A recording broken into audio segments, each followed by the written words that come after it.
జగన్ పాలనకు చరమ గీతం పాడే సమయం ఆసన్నం. వైసీపీకి కనీస ప్రతిపక్ష హోదా కూడా దక్కదు. మన పోరాటం 9వ పాటను విడుదల చేసిన చంద్రబాబు ఎన్నికల్లో కూటమికి ఘన విజయం ఖాయం. చంద్రబాబు నాయుడుతో తెలుగు శక్తి అధ్యక్షుడు బీవీ రామ్. ప్రజలు చర్మగీతం పాడబోతున్నారని చెప్పి నేటి ఉదయం టీడీపీ అధినేత నారా చంద్రబాబు దృష్టి తీసుకుని జరిగింది విశాఖపట్నంలో. ఈరోజు ఆంధ్రప్రదేశ్లో ఏ మూలకెళ్ళినా ఏ ప్రాంతానికి వెళ్ళినా ఇటీవల నేను చేసిన పర్యటనలో ఉత్తరాంధ్ర కానీ కోస్తాంధ్ర కానీ రాయలసీమ అక్కడ కడప పులివెందుల్లో ప్రజలు ఈ ప్రభుత్వం పైన పూర్తిగా విసిగెత్తిపోయి ఉన్నారు. ఎప్పుడు ఎలక్షన్లు వస్తే అప్పుడు ఈ ప్రభుత్వాన్ని గద్దె దించాలని చెప్పి ఒక దృఢ సంకల్పంతో ఉన్నారని చెప్పి తెలియజేశాం. ముఖ్యంగా మంచినీరు సౌకర్యం కానీ రోడ్లు కానీ చాలా అధ్వానంగా ఉన్నాయని చెప్పి ప్రజలు వాళ్ళ బాధలు తెలియజేశారు. మరి ఈ ముఖ్యమంత్రి గారికి ఇవి ఏమీ పట్టినట్టు కేవలం పంచభూతాల్లో గాలి, నీరు, నిప్పు, ఆకాశం, భూమి ఎలాగైతే ఉన్నాయో దాచుకుందాం, దోచుకుందాం, దన్నుకుందాం, పెంచుకుందాం, పాకులాడదాం, ఈ 5 పంచసూత్రాలతోనే ఈ ముఖ్యమంత్రి గారు పరిపాలిస్తున్నారు. మరి మాట్లాడితే ముఖ్యమంత్రి గారు నేను పూర్తిగా నా మేనిఫెస్టో అమలు చేశానంటారు. ఏం అమలు చేశానని చెప్పారు. నువ్వు ఏ ఒక వాగ్దానం కూడా ప్రజలకి నిలబెట్టుకోలేకపోయావు, అన్నీ మోసం చేసావు.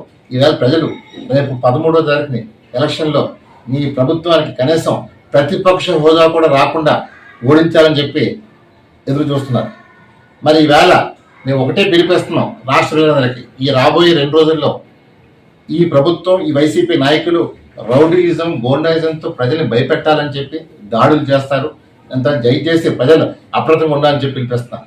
ఈ ముఖ్యమంత్రి గారు సైకో ముఖ్యమంత్రి కాబట్టి, ఇంకా నేను ఓడిపోతున్నానని చెప్పి ముఖ్యమంత్రికి అర్థమైపోయింది కాబట్టి ఎలాగైనా సరే ప్రజలు భయభ్రాంతులు చేసి ఓటింగ్ దాకా వెళ్లకుండా చూడాలని చెప్పి ఈ ముఖ్యమంత్రి గారు కళ్ళకు అంటున్నారు.